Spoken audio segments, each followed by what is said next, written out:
ATM. Anong take mo sa DZMM? Ay, magandang hapon po. Ako po si Zandro Ochona. Maraming salamat po sa Diyos. Wala akong mic. Ay. Ako po si Willie Delgado Jr.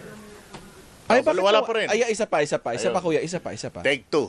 Ako po si Willie Delgado Jr. Ayan, magandang hapon. Maulan, kuya. Nasa orange Isa pa rainfall yan. warning tayo Ang ngayon. Metro Manila, kaya po mag-ingat po tayo. Ibig sabihin po niyan ay maging alerto, maghanda dahil po posible na magkaroon ng pagbaha at pagguho ng lupa. Papunta rito kanina, marami na akong nadaanan. Although, hindi pa ganun kataas yung tubig. Mga ano pa lang, mga knee deep. O kaya mga gutter deep. So, Kaya pa bandang passable sasakyan? pa. Passable naman. Kaya pa yan, ha? Oo. Kasi nga, yun yung... Ay, hindi knee deep, tawag dito, yung gutter sa deep pa lang. bukong. Bukong-bukong. Oo. Yung ganun pa lang yung taas ng tubig. Kasi ang yung mga pilosopo dyan, kaninong tuhod? Kaninong bukong-bukong? Kung tuhod niya, Nino. Ni Abby, gano'n ba kalalim yung tuhod ni Abby? Ayan. Yung mga LGU, tsaka, hindi na nawala sa mga nasa gobyerno yun. Yung reactive na sistema.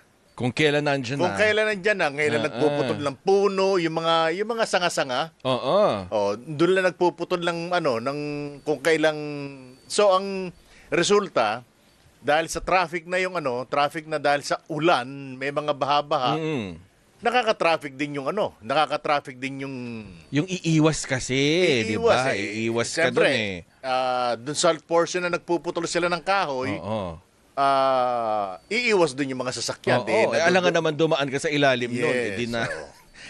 Pero ang maganda dito sa Metro Manila rin, Kuyang, may yung a few days ago nagbaba na no. Yung mga signages, yung mga trapal, yung mga billboards.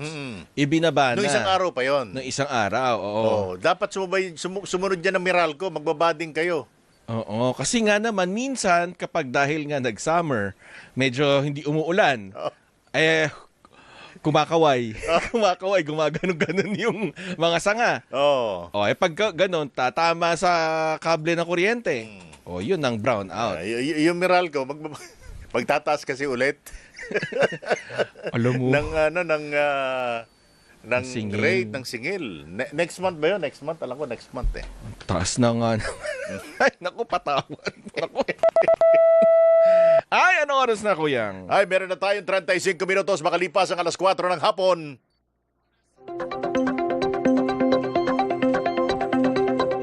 Kumuha muna tayo ng Radyo Patrol Report, Kuyang. Sino ba yan, Kuyang? Sino ba yan? Alamin natin ang balita ng Radyo Patrol mula sa labas. Si Radyo Patrol Bert Dizon. Come in, Bert. Willie Sandro, ipinag-utos ni Makati Mayor Nancy Binay ang maagang dismissal ng mga klase simula ngayong alas 4:30 ng hapon sa lahat ng public school sa lungsod. Layo ng hakbang na matiyak ang kaligtasan ng mga estudyante, guro at iba pang kawani habang patuloy ang pag-ulan at banta ng masamang panahon. Ipinauubayan naman ng pamahalang lungsod sa pamunuan ng mga pribadong paaralan ang pagpapasya kung magpapatupad din sila ng maagang pagpapauwi sa kanilang mga mag-aaral. Samantala, ayon sa Pag-asa, nakataas ngayon ang orange warning level o intense rain sa Metro Manila, Bataan at ilang bahagi ng Zambales kung saan inaasahan ng pagbaha dahil sa malakas na pag-ulan. Nasa yellow warning level naman ng Rizal, Cavite, Batangas, iba pang bahagi ng Zambales, Bulacan, Pampanga, Laguna at Quezon kung saan posible ang pagbaha sa mga mabababang lugar at bahaing lugar. At yan, ang balitang kumpirmado. Sigurado, ito ang Radyo Patrol. Bert Dizon, DZMM. Maraming salamat, Bert! Basta't may nangyari, naka-report agad sa DZMM. Radyo Patrol sa Instreta. Yun yung maganda doon, Kuyang. At least isinalang-alang ni Mayor Binay yung pagpapauwi nga doon sa kanilang mga kawani. Kasi pagka magpapauwi ka doon sa mismong oras ng uwian, sasalubungin ng mga estudyante yung usual traffic ng ganong oras Sabay-sabay. Oo. plus yung masungit na panahon. Oo nga. Okay, kasi kanina, yung mga dinaanan ko talagang zero visibility. Mahirap. O, kailangan naka-on ng headlights mo pag ganyan, kuya.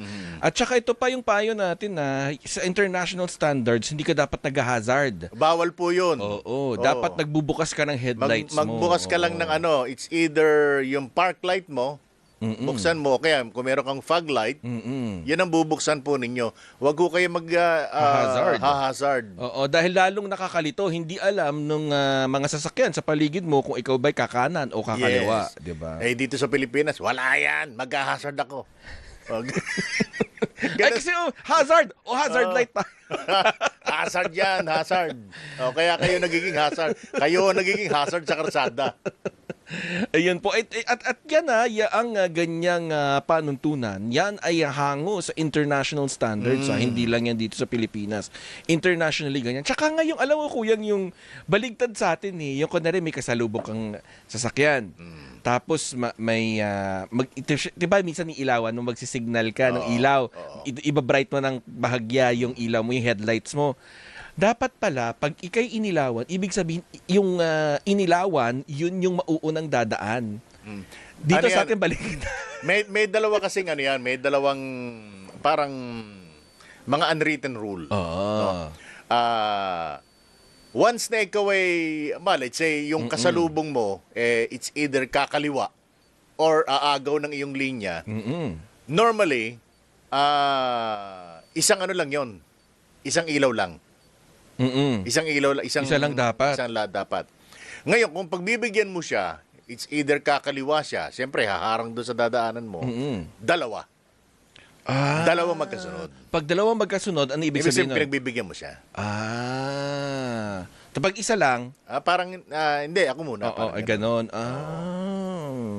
Parang, pala yun yung parang unwritten rule pagdating sa karsada. Pero dito sa Pilipinas, wala yan. Unahan! Di ba, pareho tayong hindi makadaan, basta ako mauna. Ganun. Dito sa Pilipinas, maganda nga dito, magkaroon ng motorsiklo na may preno. May preno. Karamihan ng motorsiklo rito, walang preno Wala preno. Tapos pag bunisyonahan mo, kasi nga pag natapat sila sa harapan mo, dahil mabibingi yung mga yun, pag binusinahan mo Galit. Sila pa galit. Ay, kabayo. Okay, ganito. Kamot. Titingin sa'yo ng masama. Akala mo naman, alam mo makikita yung mukha niya. Titingin sa'yo ng masama, naka-helmet. Ay, alam mo, pag ganyan, mas mainam na masiguro na makakauwi kayo dun sa mga uuwian yung pamilya kesa magsigaan. Uso yung no? Yung siga ako. Mas ako. Ganun lagi ang sitwasyon padaanin natin yung siga. May dumarating na siga. Tayo humawi at magbigay pugay. Ilabas ang inyong mga panyo. Ito yun? Ginawang biboto. Andito na yung unos. Ako ang magpapaluha sa inyo. Meron bang bagyong maan? Parang wala. I-suggest natin nga sa mga kasayan. Kasi pwedeng magbigay ng mga pangalan. Gaganti tayo sa Zambro. Alam mo kasi bihira maabot sa Z, no? Oo, bihira. Bihira. Pero yung 26, meron pa silang alam ko parang 6 o 10 pang dagdag. May mga May reserba. sobra. May mga reserba. Kasi minsan lagpas 26. Oo. May mga reserba. May mga reserba kasi nga minsan Umabot ba sa W? Wala, parang wala Oo. Hindi rin, no? Hindi rin umabot. Parang Kasi nga 20 lang yan Normally, ano ba? 20? Nasa 20. Nasa Oo, 20. Nasa 19. Oo. Ay, Ako, parang abot talaga ako. 16 to 20. Ilan parang ba? ganyan yung... Ilan ba ang alpabeto? 20. Depende kung Tagalog o English ang gagamitin mo. Uy, pag sa abakada, ilan May po kayo? Ilan? May enye. Wala. Nagtago. Nagturo Nagtago si Jello. Sabi ni Jello, wala akong kinalaman dyan. Bakit ako nagsaksal ako ng headset Bakit kinamay niyo ko dyan? Kaka-birthday pa naman niya nung Ay, June. happy ganon? birthday. Happy birthday, Jello. Uy, teka lang. Wala akong masakyan. Talaga? Oo, na TNBS. Ay, kasi nga, yung iba, instead na, kasi may mga baha Natakot. di ba? Natakot. Na, papahinga na lang. Ang dami rin nag-work from home. Kasi nga, lalo sa mga bahaing lugar, di ba, natatakot sila pag-uwi. Okay, ngayon, at least ngayon, kanina, report lang ni Bert Dison, ang Makati ay Nagpauwi na? nagpauwi na kaagad ng klase. Oo. Paano kaya yung mga Kamanava nasa area, trabaho? paano? Ako, isa Oo, panlubo. malamang.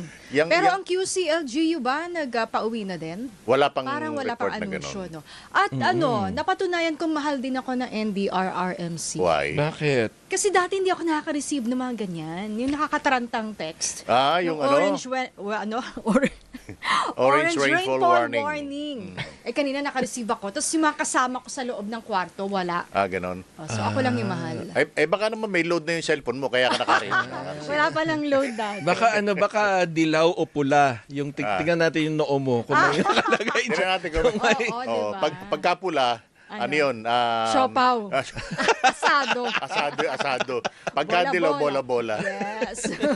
Ay, teka lang. Ngayon na ba to? Bago tayo mag-commercial? Sige, sabihin na natin bago tayo mag-commercial. Bilang pagdiriwang ng unang anibersaryo ng Tambalang Maan Makapagal at Zandro Ochona sa programang Anong Parang Take Mo? Gayan Pip. Tambalang Gayan Oy, Pip. ano pangalan ng manika? Maria Leonora Teresa. Tsaka may horror movie kasi. Yun lang Nababangalan inaabutan tayong ko. Yun ang naabutan ko yung horror. Ayan, may special kaming handog para sa inyo, katuwang ang Philippine Charity Sweepstakes Office o PCSO. Simula Huwebes, July 16, pipili kami ng isang maswerteng listener na makatatanggap ng charity timba mula sa PCSO.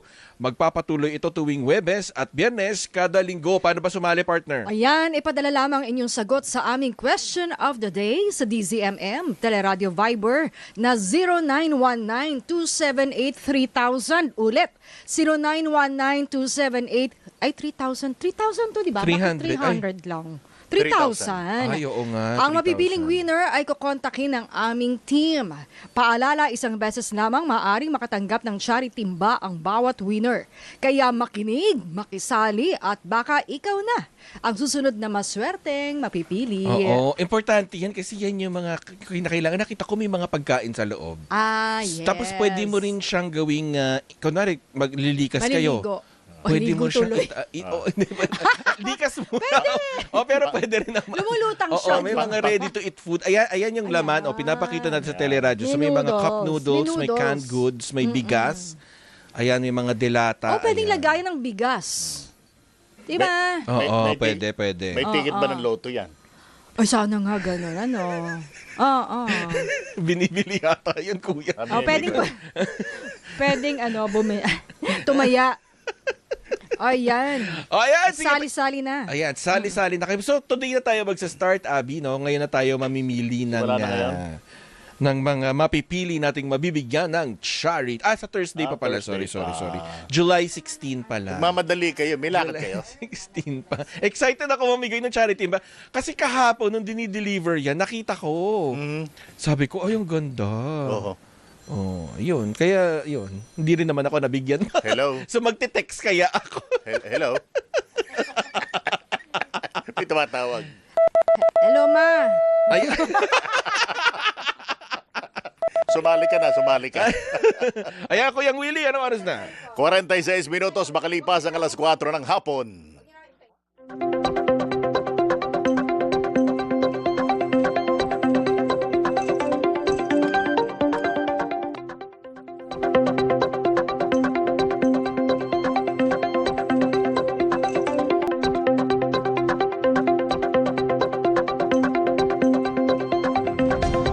Anong take mo? Sa DZMM Radyo Patrol 630 at DZMM Teleradio. Ay, nagbabalik po ang ATM. Happy first anniversary Ay, sa tambalang Sandro and Miss Maan. Sa Anong Take Mo, sana mas tumagal pa po ang inyong programa. Ito po si Kathy G. Happy anniversary! Uy, Hello thank po. you, DJ. Ayan. Magandang hapon. Ako po ang iyong malupitang Mr. Trivia sa radyo, DJ Kaloy mula sa 92.3 FMR.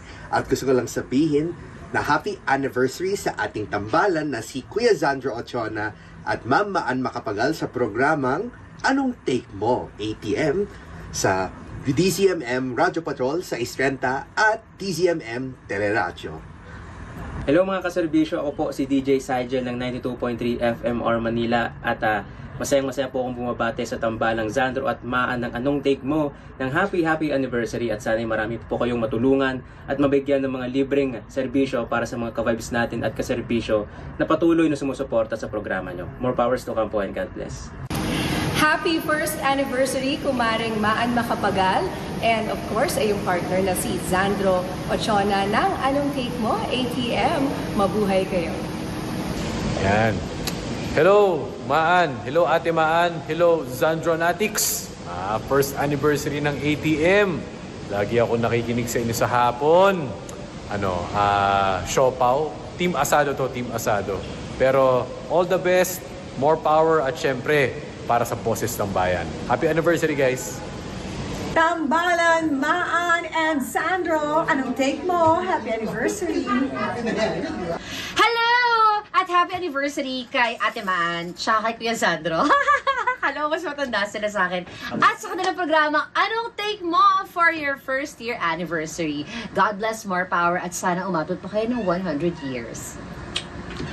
At dahil unang anibersaryo na ng tambalan ni Zandro at Maan, kailangan luwa ang mata ni Stress Ducky. Happy anniversary sa inyong dalawa. Thank you. Thank you so much. Thank you. Parang kulang pa, parang meron pa eh. Na ano? Meron pa. Wow. Thank you so much. Thank you so much. Ayan, Oy, thank you so much. Ang galing. Yung cute ng color na yan. Kaya nga. Thank you so much. Yung picture diba? nyo kanina, para lang kayo magtiyuhin, ano? Teka lang, kuya. Yung kanina. ng kasar kasi. Si Kuya Willie gusto ng bulaklak kasi. Pero ipagpag natin, baka may malaglag, B. Ay, meron ba? Ay, alam. May nakatago Sana. ba dito? Malay mo. Di ba ganun na yung uso ngayong bulaklak? Tinan nyo, may kasama yan. Na ano? Memo. Memo. Uy, thank you so much. Thank you so much. Di ba? Oo. Parang tsaka ganun lang pala yun. Ano? Hindi, tsaka anong isang feeling? taon Kasi na. sa babae, lagi kaming nakaka-receive. Sanay kami yan eh. Pero ang lalaki ang maka-receive ng So, bulaklak. kunin nyo na to. Yung bulaklak, sanay na pala itong isa. Binawi. Bawiin nyo itong bulaklak. So, anong feeling, partner? Masaya. Actually, ang kinakatakot ko kasi Ano? baka mamaya nakastand to. Pag ito nakastand, Yung sa alaala. Sa alaala. Actually, may stand dyan eh. Tinanggalan mo Hindi lang ipinasok. Mabigat kasi. Sa alaala ni ng pamilya. Anyway, sa anniversary ninyo ng ATM. syempre kasama ka rin dito, kuya. Ikaw ang pambansang pinch hitter. Ang alam ko dito, Rositas ako eh. Hindi, kuya. Hindi, meron ka sampagita. May Pambansang bulaklak Tsaka ba? yung ano, Ay, tsaka tama. Pagdating ko doon sa kanto ng Kamyas, iaalo ko yan doon sa mga jeeping driver. At least naka-cash. Ito, hindi pwede ito i-cash. Diba? Oo, palit cash, di ba? So, maliban doon sa charity timba, at saka yung papizza ni Sandro, ano pang sustansyang pwede makuha doon sa inyong dalawa? Pagmamahal, pagkalinga, pag-aaruga. Wala actually. Actually, wala. Wala sustansya. Wala. Walang kwenta. Teka lang. Kung kailangan natin ito ipasok. Sandali, kumuha muna tayo ng report mula sa labas ng himpilan. Medyo seryoso ito dahil po bilang ng patay sa pagguho ng lupa sa Sarangani nadagdagan pa. Narito ang balitang kumpirmado sigurado mula kay Radyo Patrol, Marlene Padiernos. Go ahead, Marlene. Umakyat na sa 10 ang napaulat na nasawi matapos matabunan ng gumuhong lupa ang kanilang tahanan sa Malapatan, Sarangani. Ayon kay OCD-12 Director Rodrigo Sosumenya, na-retrieve na ang lahat ng mga labi na pinaniniwala ang 2 pamilya at kinabibilangan ng ilang bata. Kanina may isa pa anyang biktima ang naitakbo sa ospital pero idineklara ring dead on arrival. Palawan ni Sosumenya, nagkaroon ng saturation o paglambot ng lupa dahil sa teritoryo ng pag-ulan na siyang naging sanhi ng pagguho nito. Sa ngayon, wala pang inlalabas na kumpletong impormasyon ng mga otoridad hinggil sa pagkakakadadlan ng mga biktima ng trahedya. Yan Marlene. ang balitang yes. Oo. Kanina kasi yung unang report 6, 'di ba? Tapos yung nawawala. Yung nadagdag ba diyan sa patay, yun yung mga nawawala? Yes, batay kasi doon sa pahayag nga ni Director Susmenia, na-retrieve na nila lahat ng mga natabunan ng lupa doon sa lugar. So, possible, itong mga nadagdag sa bilang ng death toll doon sa landslide ay yung mga nawawala. Pero hindi pa kasi inilalabas na ngayon yung info ng pagkakakilanlan ng mga biktima dahil i-active pa to sa national level for validation, Willie. At So wala nang record ngayon na may nawawala pa or meron pang possible na hahanapin?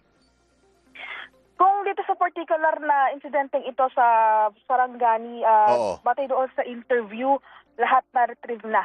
So, naasahan natin na wala nang matadagdag pa, pero sa tingin ko ay patuloy naman yung operasyon ng mga otoridad to double check kung may mga naiwan pa at o nakaligtaan doon sa area. Yung mga natabun na yan, ano yan? Belongs to how many families yan? 2 pamilya ang pinaniniwala ang miyembro ng 2 pamilya itong 10 individual nga na-recovered, na-retrieve doon sa landslide area. Anong oras nga naganap yan? Umaga yata yan, di ba? Madaling araw? Umaga. Yes. Tapos yung itong ngayong hapon lang, tuluyan lang na-retrieve itong mga labi. Alright, sige. Thank you, Marlene. Yan ang balitang kumpirmado sigurado. Ito ang Radyo Patrol, Marlene Padiernos, DZMM. Basta't may nangyari, nakareport agad sa DZMM Radyo Patrol sa Instrenta. Yun nga. Maraming salamat kay Marlene. Pero yun nga, medyo malungkot na Madaling araw kasi nangyari. Yung unang report kanina, parang 6 Yung unang initial na reported na casualty doon sa landslide, no? Tapos several yung nawawala. Yun na pala yung nadagdag doon sa bilang ngayon ng casualties. So wala nang reported missing. Hindi lang nga yung landslide kasi yung pagbaha mataas din sa Sarangani. Yung pa naman yung yung mga lugar na naapektuhan nung recent na lindol, yung 7.8 magnitude. Tapos sila pa ngayon yung nakararanas nga ng pagbaha. So magre-recover pa lang sana. Most likely kasi bakit na nagkaganon? Kung yan yung isa sa mga nasentro ng lindol, yun very recent lang. So kumbaga yung credibility ng lupa. I don't know kung paano tatawagin yun. Siyempre, saturated na, malambot na. Gumalaw yung lupa di ba? Kumbaga ay nabuhaghag. Nabuhaghag yun, tamang word. Nabuhaghag. Tapos nasundan naman ang sunod-sunod na ulan. So naging putik. Malaki ang tsansa na Lumambot, malaki naging putik. Dapat hindi na muna sila nagpatuloy doon kung, di ba? Tama ka, kasi yung baha daw ay kulay putik talaga. Oo. Kaya maraming mga bahay din yung naanod sa parteng yan ng Mindanao na nakararanas sa mga pag-ulan ngayon. Ayun nga, kaya po ingat-ingat po sa mga kababayan natin. Yun nga, kapareho nung sinasabi ko nga kahapon, nung habang papalapit itong bagyong Inday dito sa Kalupaan. Bagamat hindi ito magla-landfall, maaari niya kasing hatakin yung habagat. Kaya itong habagat na nanggagaling sa West Philippine Sea, yan po yung maaaring tumama dito sa kanlurang bahagi ng ating bansa. So yung mga lugar na nandiyan sa western side, yan po yung posibleng makaranas ng mga pinag-ibayong habagat na maaaring may dalang ulan. Kaya po ingat-ingat. Oo, may orange rainfall warning. Ibig sabihin nun ay katamtaman hanggang sa malakas na pag-ulan sa loob ng 3 oras. Dito naman sa Metro Manila, medyo malabo yung mga landslide na yan. Ang problema natin dito, baha. Lalo yung biglaan. Ngayon kasi bugso-bugso siya. Pansin nyo, At hindi may siya yung hangin, diretso. May hangin. Hindi siya diretso. Tsaka napun ako, bukod dun sa ulan, yung possible din yung mga hangin. Pero ang hangin pati, pulo-pulo din. Hindi siya yung ulan tong isang malaking lugar sa Quezon City. yung buong Quezon City mahangin. Oo. May mga portion sa Quezon City na doon lang yung hangin. May portion naman na puro tubig lang, puro ulan lang ang ibinubuhos. Di ba tayo kapag tuloy-tuloy ang pag-ulan, yun yung mataas yung chance na bumaha, magka-flash flood. Pero ang maganda sa ngayon, umulan man ng malakas, Kuyang Willie, merong interval. So, may pagkakataon na makaano yung tubig, no? Yes, Makababa. Ayan. Pero teka lang. Ayan. Anong oras na, partner? Ang oras, 1 minuto, makalipas ang 5:00 ng hapon.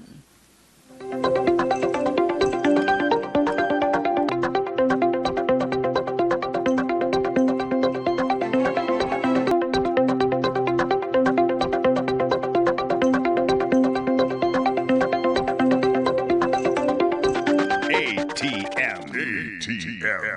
Anong take mo sa DZMM? Mula sa With Due Respect, Happy Anniversary ATM! Anong take mo?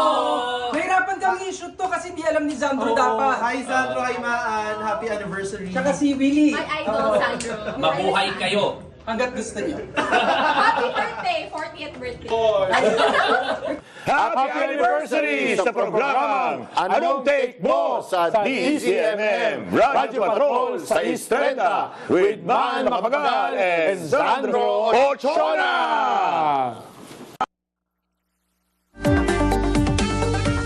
Di ba? Maraming salamat dun sa mga boys ko tsaka sa mga Girls. tito ko.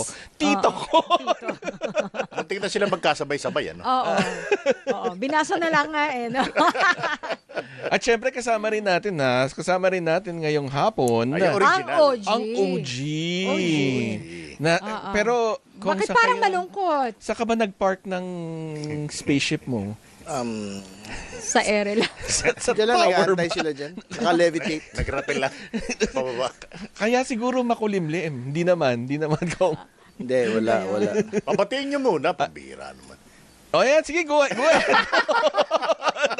Nahiya kami doon sa may-ari talaga ng May ari ng palatong Pinahiram lang sa atin ito. Kayo naman. Teka muna, ano ba meron? Happy anniversary! Happy anniversary Thank you, ATM. thank Grabe you. naman. Grabe naman to, guys. Okay, tamo. Okay, tamo. Grabe, Si grabe. Alex Baltazar. Grabe. Pwede Alam mo, pa natin dito, guys. In-invite natin si Alex. Ay, kaso, Mukhang ano daw? masama eh? pakiramdam. Masama daw pakiramdam. Oy, get well soon. Okay. Get well Hi, Alex. Teka muna, bago ang lahat, yung mga, sino ba yung 4 alas ba yan? Oo kaso kulang wala si Doc Guido Para sila nagsasabayang pagdigkas din, no? Muntik na Parang magkasabay-sabay, Muntik na Marami rin. naman silang audience. Baka yun ang gusto ng audience nila, yung mga, Happy Anniversary! Ganun talaga Parang, Tsaka parang may papaano ngang yung sa kwarta o ka. Yung may sasayaw sa likod. May ruleta sa likod. May roleta. Ayan. Teka lang. Siyempre, napabati na natin si Kong Terry. Pwede rin siya sumali sa talakayan natin dahil makakausap naman natin sa linya ng telepono ang tagapagsalita po ni late Representative Ferdinand Martin Romualdez, si Attorney Ade Fajardo. Magandang hapon po, Attorney Ade. Ay, magandang hapon po sa inyo lahat. Kamusta po? Nasaan po kayo banda? Maulan po ba dyan sa inyo? Actually, tapos na po yung ulan kaso sobra po ang traffic. Bumper to bumper po ang traffic dito sa Ortigas area. And sa Ortigas, Attorney Ade? Opo, masikip po masyado yung mga daan dahil nga siguro maraming opisina dito at naglalabasan na yung mga tao pa uwi. Maaga umuwi. Kakatapos na. Oo nga At po. kakatapos lang ulan. So, napaaga yung rush hour sa EDSA. That's right. Opo. Unahin ko na po yung tanong dahil nga po may ugong na posibleng gawing state witness itong si dating DPWH Secretary Manuel Bonoan. Ano pong take nyo dito? At syempre umuugong din na mukhang ito yung gagamitin na testigo para para i-pin down at ituro itong si dating Speaker Martin Romualdez. Siyempre po, nagulat po kami dyan, no? Kasi sa almost 1 year na po nung nakaraang SONA, ay hindi po nababanggit ni Secretary Bonoan yung pangalan man lang ni former Speaker Martin Romualdez, no? Parang ngayon lang natin naririnig ito na meron pala daw siyang sasabihin tungkol kay former Speaker Martin Romualdez. Parang sa aming pong pakiramdam, ito po ay parang afterthought, no? Napakatagal na panahon, wala naman siyang sinasabi. In fact, ang kanyang mga nasa ilalim niya, itong mga undersecretaries, assistant secretaries, mga district engineer po, at saka yung mga assistant nila, wala pong nabanggit nung sumambulat po itong flood control issue. So nakakagulat po yan para sa amin. Qualified po ba maging state witness itong si dating DPWH Secretary Manuel Bonoan, knowing na sa panahon niya, no, nangyari ang lahat ng ito? Siya nga ang dapat magpaliwanag pa. Tama po. Siyempre, alam po natin na sa rules natin, pagka state witness pong sinasabi, ay ibig sabihin hindi dapat yun yung most guilty, no? Ibig sabihin, baka makaligtas si Secretary Bonoan dito, samantalang siya ang nasa sentro nitong flood control controversy. Diba? Siya ang wala pong lumalabas na pera para ibayad doon sa mga flood control projects na hindi naman nag-i-exist kung hindi po i-release ng Department of Public Works and Highways. So ang accountability po nasa dulo ay nasa kanya po doon sa DPWH. Kaya sa amin, parang ito ay pagsasalba sa sarili dahil magkakaroon po siya, kung sabihin mag-qualify siya as state witness, ay magkakaroon siya ng immunity, hindi siya makukulong, no? At masasalba niya ang sarili at wala na pong matitirang opisyal ng DPWH na magiging akusado dito dahil nga lahat sila ay state witness na halos. Attorney Ade, ano sa tingin yung paano ba dapat hinuhugot yung isang individual para tumayong state witness? Dahil gaya nga ng binanggit mo, may isang taon na, wala namang no mention of si dating Speaker Martin Romualdez. So, paano ba dapat, ano bang pupwedeng criteria para talagang lumabas na tumayo bilang state witness? Opo, siyempre i-apply po ng prosecution yan sa husgado, no po. Hindi naman po yan automatic. So sa unang baitang po niyan ay siyempre dapat kasama siya dun sa mga akusado, at i-discharge siya bilang state witness. At yun nga po, ang sinasabi natin, dapat hindi siya yung most guilty, no? Yes. Kasi parang madi-defeat po or matatalo yung cause of justice kung yung most guilty pa ang mapapawalang sala. No, dahil lang sa may nilalak na target, no, in this case si former Speaker Martin Romualdez. Yan po ang aming pangamba dito, kaya kung sakali man mangyari yan at sana naman hindi, ay talagang we will oppose that proposal to make him a state witness dito sa kasong ito. Kasi parang all of a sudden bigla na lang lumutang tumayo bilang state witness, di ba? Opo, at siyempre naiintindihan natin ang sitwasyon niya. Siya ngayon ay akusado sa iba pang kaso, no? And he is currently under hospital detention dahil nga may mga tinitingnan sa kanyang kalusugan, no? Opo. So, yun na nga, at nasabi ko na nga he's more than 80 years old. Siyempre, ang pressure sa kanyang kaisipan matindi po sa ngayong pagkakataon dahil siyempre kung more than 80 ka na, parang ngayon man na naman sigurong, di ba, you will spend the rest of your twilight years, no, in jail, no? Paano po ba dapat kina-classify yung state witness? Kasi sa pagkakaintindi, unang-una may higit 1 billion pa lang dapat na isoli nito o hindi pa o higit pa. Hindi pa siya nagsusoli. Opo.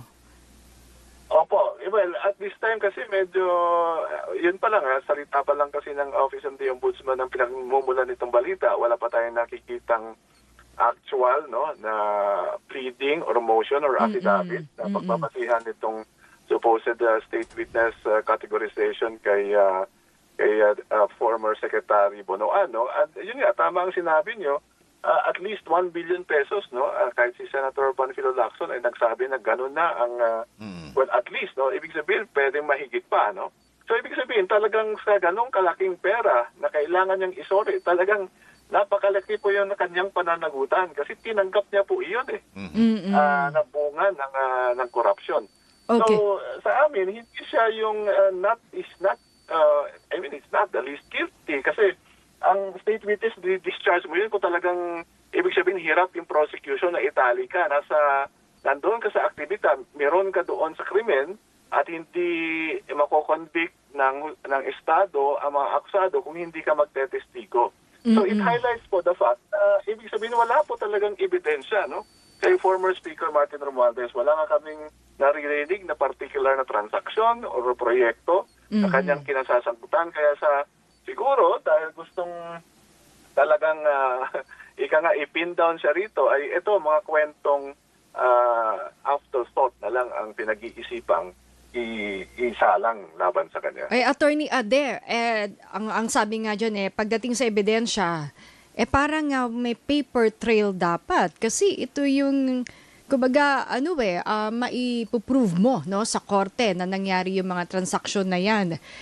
Ang tanong, di ba, ang sabi nga, mahirap kang patunayan dahil wala namang mga transaksyong dokumento dyan Di ba? So, parang ang ginagawa ba ay si Bonoan na lang ang pwedeng pumuno sa evidentiary gap dyan sa issue na yan. Correct po. Tama po, napakalawak po ng gap na yan. In fact, kung titingnan natin ang naging kasaysayan ng controversy na ito, nadawit lamang ang pangalan ni Speaker Martin Romualdez dahil nga doon sa pag-approve ng 2025 General Appropriations Act. At yun lang, wala nang ibang connection sa kanya itong flood control issue. Kaya ganoon kalawak ang kailangang punan ng ebidensya, no, para makarating ka mula sa hinala patungo sa totoong patunay. Kailangan mong maglabas ng mga ebidensya. At tama po kayo, in this case, wala po walang-wala. In fact, as I said kanina, wala. Kahit nga mga district engineers, yung mga ADE na yan na naging controversial dahil limpak-limpak na sa lapi ang tila bagay pinatalo sa kasino. Wala po kahit na ni isang banggit kay Speaker Martin Romualdez. Kaya ito, ngayon, nagkakaroon na ng dahil walang mapunan na ebidensya, ngayon itong super pressured former Secretary of the DPWH ay napagtuunan ng pansin. Ano kayang possible na kapalit kung meron man? Ayun po, immunity po yan dahil hindi na siya makukulong, di ba? I-discharge siya sa state witness. So, sa pagsasalba sa kanyang sarili ay isasangkot ang mga taong walang ebidensya so far, no, at this time. Paano yung pera? Tabla-tabla na lang, ganun ba yun? Ayun pa isa. So, yun ang problema kasi hindi rin natin alam yung extent, no, ng kanilang nakulimbat na pera doon is 1 billion. All there is to it. Baka mas marami pa, di ba? At lahat iyan ay hindi mababawi ng Estado dahil nga siya ay magiging state witness in case he qualifies. Pero hindi ba kailangan yun? Requirement yun sa pagiging state witness, yung restitution. Yung pagbabalik ng pera muna. Attorney Ade. Yun po. That was, totoo po yan. Kaya nga, if we recall correctly, ang dating Secretary of Justice na Ombudsman was even insisting na yun po isa sa mga qualifications. Di po ba? Kung maalala natin. So, ano ang nagbago just in case na hindi i-require ang restitution na iyan? Diba? Kasi yun ang magpapatunay na iyong good faith at iyong hangarin, no, na tulungan ng Estado, no, ang pagbalik ng perang yung kinulimbat dahil sa katungkulan ninyo. No? So, doon natin makikita, sana po walang double standard sa pagkakataon na ito. At Attorney Ade, siguro pang huling tanong na lang po namin, yung pinirmahan ho na affidavit nitong 8 dating bodyguard, last week lang, Maleta Boys. Maleta Boys. Dating, Maleta Boys. Itong 8 Maleta Boys, last week lang pinirmahan. Parang sa dinami-dami ng mga sinabi nila since nagsimula silang lumabas. Last week lang ho napirmahan yung affidavit. Hindi po ba questionable yun? Opo, talagang questionable po yun. At kung sakaling makita po namin ang nilalaman nun, kasi at this time, puros palang balita rin naman at press release, ay talagang susuriin namin na yun. Kasi syempre, ang affidavit, ibig sabihin, bukal sa loob mo, no? Na talagang sa unang pagkakataon ay sasabihin mo ang iyong nalalaman. Ngayon, this is, as I said, isang taon na ang controversy na ito. Ang tagal na rin lumabas nung yung Orly Gutesa sa Senado. Ngayon pa lang, no? Kung kailan nakakulong na yung mga politikong nasa likod nila, di ba? Para last week, may nakulong na ng mga politiko na ang aming sapantahan, mga handler nitong mga Maleta Boys, no? Ngayon, bigla silang magsasubmit ng affidavit na sobra pa po sa afterthought ito. At nakita naman natin ang kasaysayan nila, no? Pabago-bago ang nilalaman ng affidavit. Minsan may kasama, minsan may hindi. Pati yung mga investigator ng International Criminal Court, sinasabi nila daw na may tinanggap na pera mula sa mga maleta. Parang talagang nahihirapan kaming tanggapin, no? Na ito ay bibigyan ng kredibilidad ng no less than the Ombudsman, when even the National Bureau of Investigation has been saying, no, na walang kalatoy-latoy itong mga affidavit at meron pang aligasyon na may pera sa likod ng kanilang pagpirma dito. Alright. Sige po, abangan po namin kung ano yung susunod na kabanata at kung ano pa yung mga pinaplano nitong mga to. Maraming salamat po, Attorney Adef Hardo. Thank you, sir. Maraming salamat po Happy sa weekend. pagkakataon at happy weekend po sa ating lahat. Maraming salamat po, Attorney Ade. Yan po si Attorney Adef Hardo, ang spokesperson po ni late Representative Ferdinand Martin Romualdez. Anong oras na? Sino ba? Partner Maan. Gusto ko si Attorney Terry. Ay, si Attorney si Kong Terry. Kong Terry, sige. Anong oras na, Kong Terry? 5:20 na.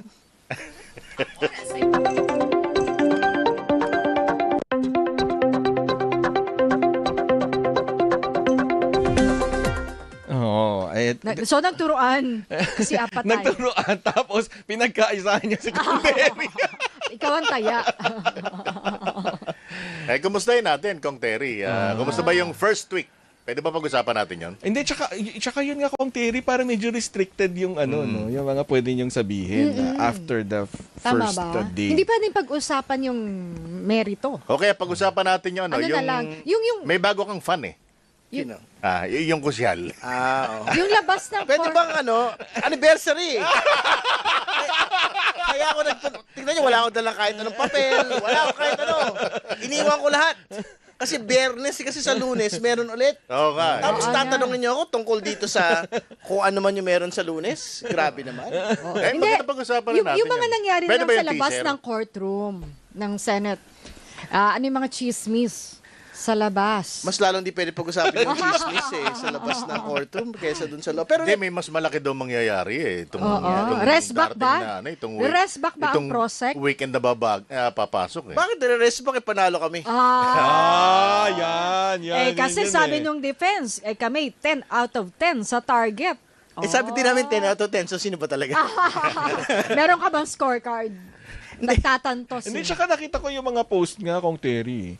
Nice one, defense team. Ganun yung mga post nila eh. Talaga? Sa kabila. Pero without touching the merit. Basketball ba ito? Naging basketball eh. Yun nga. Scoreboard. Hindi, yung na lang, yung pag-uusapan na lang next week. So, next hearing po, magsasalang po ng mga witnesses na bago. So, tapos na tong si Mr. Calilong na NBI, no? So, nakita naman natin, facts naman po ito, hindi naman to merits per se, no? So nakita naman natin na ipasok yung video evidence, no, nung po mga pagbabanta ng pangalawang pangulo o na separate instances, so pasok po 'yon. At pangalawa, syempre, yung po talumpati nung po defense, no, na basically ina-admit ho nila na talaga po may pagbabanta pero justified yung pagbabanta. Kasi nga supposedly inaapi daw po yung pong emotional pamilya outburst ng pangalawang pangulo at yung pangalawang pangulo mismo, no. So yun po yung sitwasyon, no, doon po sa linggo na ito. Oo. Yung pagpapatawag kay Zuleika Lopez, yung aide, no, COS, no, Chief of Staff ni VP Sara, sinasabing ito yung malaki next week. Ano yung magiging, sabi ko nga, ano yung legal dilemma niya? Kasi una, tao siya ni VP. At the same time, Ang sabi nga niya official doon sa ambush interview, paghahanda raw sa Empleyado ng Typhoon Inday. Oh. May bagyo ba? Hindi, humina na yung Typhoon Inday. Hindi na siya super typhoon eh. Typhoon na lang siya ngayon. Hindi, parang she was referring sa yun sa kaso ni Inday. Hindi natin alam. Hindi naman niya lininaw yun. Pero katulad na sabi ko kanina sa press con, ay kailangan tayo maging mapagbantay sa Typhoon Inday. But anyway, very important ho na pag-usapan yung next set of witnesses. Actually, magkakapantay naman ho yung mga witnesses. So walang mas malaki or mas mahina na witness po as far as the prosecution is concerned. So, isasalang ho una yung Lotok, no? Ng NBI din po. So, BARM Direct, I think. The Regional Director. So, pag-usapan po ron yung ano pa yung dagdag na detalye dito po sa threats against the President ng ating pong pangalang Pangulo. So, yun yung unahin. And then, syempre, si Attorney Lopez at si Captain Bello. Yung pong mga Senate, in sequence na... Si Kalilong pilit ginigiba dun sa pagsalang niya eh. May nakita ba kayong nagiba Credibility, yung kulang sa training. At saka, kung Terry, Ay, teka, merito na ba post pa, yung pag-post pa ni dating presidential spokesperson Harry Roque na kung meron daw dapat magpatunay, siya daw yun. O, dito kayo bibreak yung sagot. O, di umuwi siya. Yeah. I mean, if he wants to actually authenticate it, he can volunteer either for the prosecution or for the defense to go to the impeachment trial itself. Hindi ba? So, which is in a proper venue na. I mean, why not? Hindi ba? If it's, kung feeling niya talaga makakaambag yung pong pag-uwi niya at papakita ho niya sa impeachment proceedings, edi tingin ko malaya naman ho siya. Kausapin niya ho yung defense. Baka sila ho yung pwede makapag-salang sa kanya. Doon po sa paglilitis. Pwede ba siyang issuehan ng warrant para humarap sa court, sa impeachment trial? Hindi, meron siya actual na warrant na iba eh. Yun na lang. Yung enforce na lang. Tapos pagdating niya dito, pwede siyang ipatawag ng impeachment court. Well, arestuin muna siya. Pagdating sa Pilipinas. Lalong ayaw niya. Kaya hindi umuwi, di ba, Kong Terry? Hindi, ang totoo, hindi lang naman siya eh. I mean, valid yung authentication na ginawa po ni Mr. Carrillo. Kasi in the first place, actually, ang pinagtatakaan ng mga tao, why are we going through this entire process of trying to authenticate something na nakita nating lahat? Di ba? Pero yun po kasi yung proseso nung paglilitis eh. Kailangan ho talaga maipakita yung proseso kung paano ho nagkaroon po ng recording. No? Nung pong press conference po na ito. Si Zulaika Lopez ba witness talaga ng prosecution? Tama, nasa listahan po siya. Nasa pre-trial brief siya, nasa pre-trial order po siya. Oo. Hindi dahil naipasok sa record yung video ni Zulaika Lopez, kaya ipapatawag. Kumaga naka-schedule talaga. Nakahiwalay po talaga siyang salang sa prosecution. At syempre, dahil bilang kasama sa opisina sa OVP, later on, matatanong siya sa confidential fund. Tama. At well, syempre, ultimately, ito po ay talagang tungkol dun sa threats case. No? Kasi yung outburst naman po talaga ang context nun. Yung pong threats emanated from yung pong pagkaka-detain ni Ms. Lopez sa House of Representatives. Anong mayaambag niya sa prosecution? Well, baka pagdagdag siya ng konteksto kung bakit ho nagkaroon ng pagbabanta, di ba? Pero again, kailangan natin mag-clarify na ang pagbabanta ay pagbabanta ay pagbabanta. Ang ibig sabihin nun, walang dahilan under any context na gumawa ng pagbabanta. Walang justification. Di ba? Yung sinasabing, ebidensya ng pag-upa ng hitman. Yung kontrata, di ba? Kontrata. Kailangan daw ipakita. Hindi, irrelevant yun eh. Irrelevant na Kasi yun. hindi naman kailangan ng kontrata para magpatunay ng pagbabanta eh. Ang ebidensya ng pagbabanta ay ang pagbabanta mismo. Malaki ba yung magiging ambag dito ni Zulaika Lopez? Dahil nadudun siya eh. Nung nagbitaw siya ng mga banta na gano'n eh. Posibleng narinig niya. Kasi magkasama sila sa kwarto, di ba? Well, corroborative yun. Pero ang totoo, made na ho yung pagpapakita ng actual threat eh. Nakita na natin sa video yon. So, at the very best, corroborative lang po yung magiging papel ni Ms. Lopez doon sa mga testimonya. Pero hindi siya tatanungin doon sa naging convo ninyo, mga pag-uusap ninyo after that. Yung tipong, totoo bang may plano na pag-usapan nyo? Hindi siya pa rin tanungin sa mga ganon? We will see. No? Siyempre, baka trial tactics na ho yun eh. Oo. Pwede yung matanong siguro, but I don't want to give anything away at this point. Sige, bago tayo magbabay, syempre, sulitin na natin na kapag time check na si Kong Terry. Isa pa, Kong Terry. Ano oras na, Kong Terry? 5:28. 29.